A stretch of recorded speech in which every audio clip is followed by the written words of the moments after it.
شہد اللہ انہ لا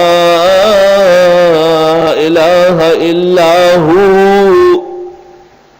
شہد اللہ انہ لا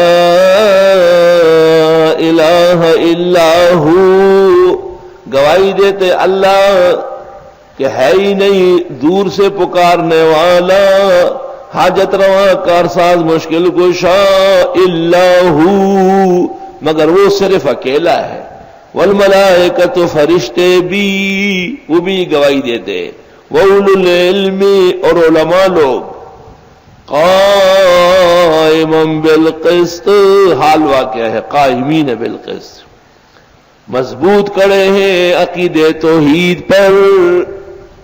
تو اب ایک بات کہوں، ناراضگی تو نہیں ہوگی؟ اللہ فرماتے ہیں کہ میں، میرے ساتھ فرشتے اور علماء اس پر مضبوط قائم ہے کہ میرا کوئی شریک نہیں۔ شریک کا کیا مطلب؟ کوئی زمین و آسمان بٹ رہی ہے کیا؟ یہ شرک کو بھی نہیں سمجھتے۔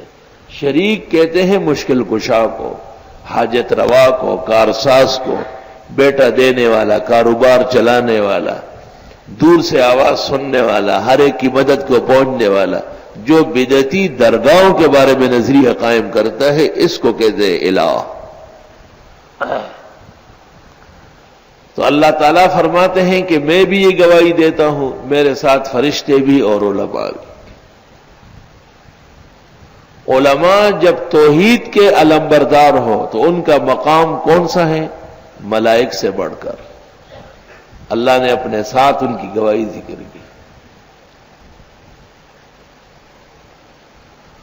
اور علماء جب توحید سے ہٹ جائے، مثلہ کمثل الکلب، وہ یہ تو کتا ہے، میں نہیں کہ قرآن کہتا ہے، قرآن کو دیکھو، مثل الذین حملوا التوراۃ ثم لم یحملوها، وہ لوگ جو کتابیں پڑھتے ہیں عمل بالکل نہیں ہے، یعنی توحید نہیں مانتے، کمثل الحمار یحمل اسفارا، جیسے لیمار کیٹ سے عباسی کو طوفانہ گدا گاڑی میں رکھ کے لائے، تو خریسا اگر بمکر و چوبیا یدہنوز خرباشد،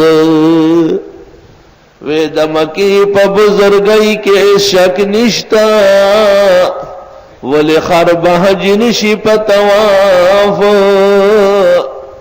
اب جو تم اخبار میں پڑھتے ہو بخاری کا ختم بدعتی کیا، قرآن خوانی ہے، یہ ہے، یہ کیا ہے، تو آپ یوں پڑھا کریں، دمکی پا بزرگائی کے شک نشتا، او بریلے با بالکل سم نشی پا ختم نو، آخو نور غرق و برباد شو۔